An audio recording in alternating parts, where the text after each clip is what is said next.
হাবিবা 2 দিন খালামণির বাসায় বেড়াইয়া আর পড়া অনেক জমে গেছে, পড়া নিয়ে ব্যস্ত হয়ে উঠলো। তা হাবিবা পড়া নিয়ে এখন কি টেনশন করতেছে? তো দেখি ফাইনাল ভিডিও। আসসালামু আলাইকুম, সবাই কেমন আছেন? আশা করি ভালো আছেন, আমিও ভালো আছি। তো আবার একটা নতুন ভিডিও নিয়ে চলে আসলাম আপনাদের জন্য। আর এখানে আমি বিকেলবেলা কিছু সবজি আর মাছ আনাইছি, ওগুলো আমি পরিষ্কার করে নিতেছি। আর হাবিবা দেখেন ওর বাবার সাথে খালামণির বাসা থেকে আইসা আমার কুলোইটা বসে নিছে। এখন আম্মুর কত প্রতি কত আদর, কত ভালোবাসা, কত আর খালামণির বাসা যেদিন 2 দিন ছিল তখন আমার কথা মনেও করেনি। খালামরে পাইয়া খালাতো বোন রে পাইয়া সবাই আমারে ভুলে গেছে। তো তারপরের দিন সকালবেলা আমি ছেলেদের লাঞ্চের ব্যবস্থা করতেছি। এখানে ভাত তরকারি আমি সব রান্না করে নিছি। তো আমার বড় ছেলে আজকে একাই অফিসে যাইব, ছোট ছেলে অসুস্থ, তার জন্য অফিসে যাইব না। বড় ছেলে সব কিছু আমি এখানে কমপ্লিট করে নিতেছি। ছেলের বিদায় করে আমি হাবিবারে ডাকতে আসছি। আর এখানে দেখেন কত কাপড় কালকে যে ধুইছে এগুলো একটাও শুকায় নেই, বৃষ্টির দিন এখন ঘরে মিলে দিছি। তো ঘরে ফ্যানের বাতাসে শুকাই গেছে। আর আমি হাবিবারে ডাকতে আসছি। হাবিবা ওইটা ব্রাশ করতেছে, ব্রাশ করতে গিয়ে আমি বলতেছি তুমি টয়লেটে যাও, আগে টয়লেটে যাও তারপরে ব্রাশ করো। তো এই দেখেন ওর ব্রাশে সবসময় এটা লাগা রাখে যাতে ওর ব্রাশে কোনো তেলা পোকা না ওঠে। ওই অনেক সুরক্ষিত, মানে অনেক নিজের প্রতি অনেক নিজের দায়িত্বশীল। আর এই জায়গায় আমি দেখি ওই টুথপেস্ট নাই দেখে এটার কাইটা তারপর টুথপেস্ট বাইর করতেছে। আমার টুথপেস্ট নেই, আমাকে তাহলে নাই যখন তো একটু টিপা টুপা না ওখানে দাঁড়াও, একটু কাইটা নিই, কাটলে ভিতর থেকে তাড়াতাড়ি করে নিতে পারবো। আর এদিকে করে আমি ড্রেসগুলো সব রেডি করে নিছি। ড্রেসগুলো আমি বলছি ব্রাশ করো তাড়াতাড়ি, ব্রাশ করে ড্রেসগুলো তাড়াতাড়ি পরো, দেরি হয়ে যাইতেছে। তো ব্রাশ করতেছে, বলতেছে আম্মু আমি তো আয়নাতে মুখ দেখতে পারি না এই ব্রাশ দানির জন্য, আমি এটা নিচে নামাই নাও, নামাইয়া তুমি ব্রাশ করো। তো এই ব্রাশ করতে করতে গুতা খেয়ে ব্যথা পাইছে, ব্যথা পাইয়া করতেছে আম্মু আমি অনেক ব্যথা পেয়েছি। আমি কাছে সেরে যাবো, সমস্যা নেই। তো এই ব্রাশ করতেছে, মুখ ধোয়ার পরে বলতেছে আম্মু আমার নাস্তা রেডি করো, আমি এখানে ওর যে টিফিন রেডি করতেছি।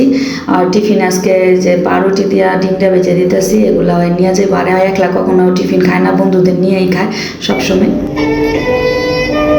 মাথায় তেল দিয়ে দিছি, আমি আজকে অনেক তেল দিয়ে দিছি মাথায়।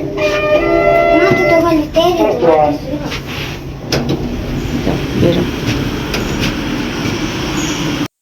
আর নিচে বের হলে এই পানিটার দিকে তাকাইতে আমার অনেক ভালো লাগে, হালকা হালকা ঢেউ হয়, পানিটা অনেক দেখতেও ভালো লাগে। হাবিবার স্কুলে নিয়ে যাওয়ার সময় প্রত্যেক দিন এই ঢেউটা।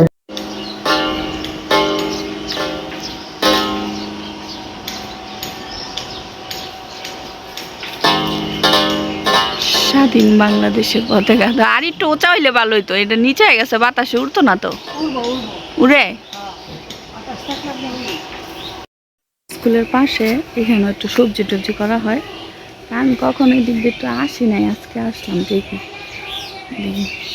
আর ওই একটা ছোট্ট ঘর, এখানে কেউ থাকে, যে ফ্যামিলি হয়তো থাকে। এই যে কলা বাগান, সবজি, এখানে অনেক কিছু সবজি টবজি, ফুলকপি চারা বোনা হয়েছে, ওই যে দেখা যাইতেছে।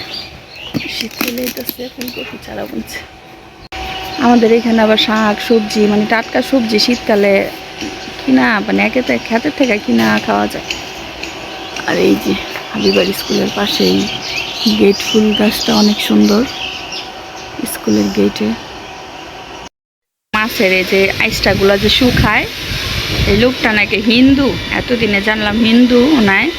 বাজার থেকে আবার অনেক অনেক বাজার থেকে মাছ কাটার পরে যে আইসটাগুলো থাকে এগুলা সংগ্রহ করে আইনা পরে এই যে রোদ্রে শুকায়া এগুলা ওই যে একটা টুকরির মতন আছে, ওইটাতে বইরা এটা দিয়ে মাপে আর কি, কয় টুকরি হইলো এটা দিয়ে মাইপা পরে বসতে পারে। যেগুলা বর্তাছে একদম বড় বড় মাছের আইসটা, এগুলো মুরগির আদারও বানায়, অনেক কিছুর আদারও বানায়। আবার এগুলো অনেক দামি, শুকায় এগুলো যখন করে এটা অনেক দামে বিক্রি করে। আর এগুলো অনেক দামি, কেজি হিসাবে বিক্রি করে।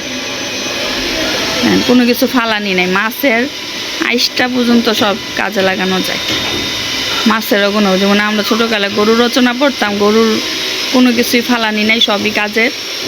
এরকম মাছেরও কোনো কিছু ফালানি নেই, সবই কাজের। মাছের পেটাও বাজি করে খাওয়া যায়। আর মাছের তো সবই আইসটাও এখন কাজে লাগে। যাও এই চুলগুলা খুলছ, কালকে তেল দিয়েছি তোমার মাথার তেল দিয়ে। এই যে বিছনার চাদর পড়ছে, এই যে এই জায়গা বিছনার চাদর পুরো, তুমি তো বালিশে শোই না, বালিশ থেকে নাইমা যাও, মাথার তেল দিয়ে বিছনার চাদর পুরা পড়ছে। আর এই যে ড্রেস এই জায়গা বাস করে রাখছে, আর গোসল করে এটা পরবো। এইভাবে রাখলে ইয়ে যায় না। আর সারাদিন খালি এই কেলে হাতে নিয়ে খালি মুছরাইবো আর ই করবো, কিছু বানাইবো আর এই কাজ।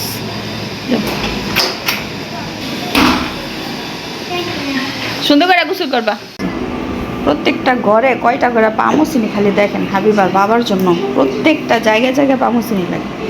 এই জায়গায় বারান্দাও একটা পামোচিনি দিতে হইব, বাথরুমের সামনে একটা দিতে হইব, তার মধ্যে আবার এই যে একটা টেনা রাখতে হইব, বাথরুমের তো বাইরে একটা পা মুছবো। আবার এই যে এই জায়গায় একটা দরজার সামনে, এই যে দরজার সামনে প্রত্যেকটা দরজার সামনে সামনে এই যে ছেলের আবার বেটের সামনে একটা দিতে হয়, এই দরজার সামনেও একটা দিতে হইব, ওই বাইরেও একটা দিতে হইব। আবার এই যে জায়গায় একটা তেনা দিতে হইব, ওই যে খালায় ঘর মুচ্ছে আর জায়গা পায় নাই কাপড়ের লেগা এই জায়গায় রেখে গেছে গা। আবার এই যে এই জায়গায় একটা পামোসা, মানে বাথরুমতে বাইরে প্রত্যেকটা পামোসা সাথে সাথে একটা করে তেনা রাখতে হবে। আর এই পাকের ঘরের সামনে একটা পামোসিন, এটা আমার লাগেই, এটা না হইলে হয় না। আর এই বাথরুমের সামনে একটা, এটার সামনে একটা এই যে ডোমা দিয়ে রাখতে হইব, কারণ বাথরুমেতে বেরিয়ে ভিজা পাও যাতে না হাঁটতে হয়। আর এই যে পুরা ঘরে মিলে টোটাল 11টা পামোসিন আমার বিছাইতে হয়, এটা মানে লাগবই। এই জায়গায় ওই জায়গায় পামোসিনি সব জায়গায় রাখতে হইবই। রেসিপিটা আমি আনছি প্রায় 8 মাস হয়ে গেছে। আমি এটা কোনো অনলাইন পেজেতে নেই নাই, এটা তালতলার থেকে, আমাদের এদিকে যে খিলগাঁও তালতলা বলে ওইখান থেকে আনছি। তো আবার যাবো এতটুকু আছে, শেষ হলে এটাও মনে 1 মাসের মতো যাইব। তো রেসিপিটা অনেক উপকারী, তালতলার থেকে আরেকটা নিয়ে আসবো। আর হাবিবার আমি তাতে করে খাওয়াই দিতেছে, কোচিংয়ে চলে যাবো, আমার সব কাজ শেষ করে হাবিবার আগে খাওয়াই দিতে হয়, নাহলে তাড়াতাড়ি কোচিংয়ে যাওয়ার সময় খাইতে অনেক দেরি করে, তার জন্য আমি তাতে করে খাওয়াই দিতেছি যে তাড়াতাড়ি শেষ করে একটা দৌড় দিয়েছে। আম্মু আমার তো বাসায় পড়া লেখা শেষ হয়নি, আমি তো লিখতে পারি না। আমি কেন কয় সেদিন তো আমি খালামণি বাসায় চলে গেছি, এখানে লেখা শেষ হয়নি, তার জন্য তাড়াতাড়ি করে টেবিলে চলে আসছে লেখা কমপ্লিট করার জন্য।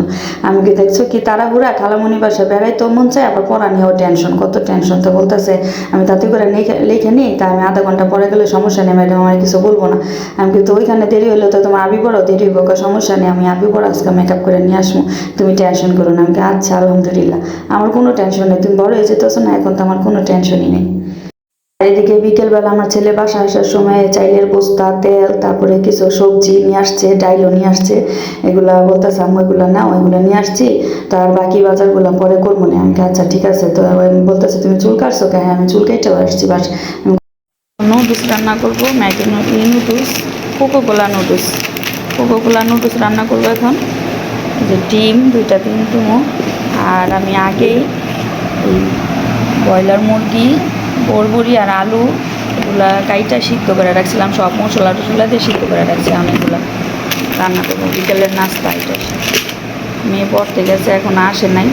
ছোটো ছেলেও বাসায়, ছোটো ছেলে অসুস্থ অনেক, তো ছেলেরা ডাক্তারের কাছে নিয়ে যাবো, নাস্তা খাইয়েই যাইব। এই যে চাইলের বস্তা খোলানো হয়েছে, এটা ড্রামে এখন ডালানো হইব। হাবিবার বাবার চাইলের বস্তা খুলতেছে। নাজি সে কি 1 নম্বরটা না? আর এই যে পানির এটাও খালি। সব কিছু আমি আগে কাইটা রাখছিলাম, এবার বাইটা নিতে আসে। আর এই যে পেঁয়াজটা যদি এভাবে কাইটা দেন না, এভাবে কাইটা দিলে নুডলসটা খাইতে, পেঁয়াজটা যখন কামড় লাগে নুডলসটা খাইতে ভালো লাগে। নুডলস রান্না করার শেষ, হাবিবার বাবারে দিয়েছি নুডলস খাইতে, যে আপনি খাইয়ে বাইরান, ছেলে মেয়ের বাসায় আসলে ওদের সাথে আমি একসাথে খাবো না।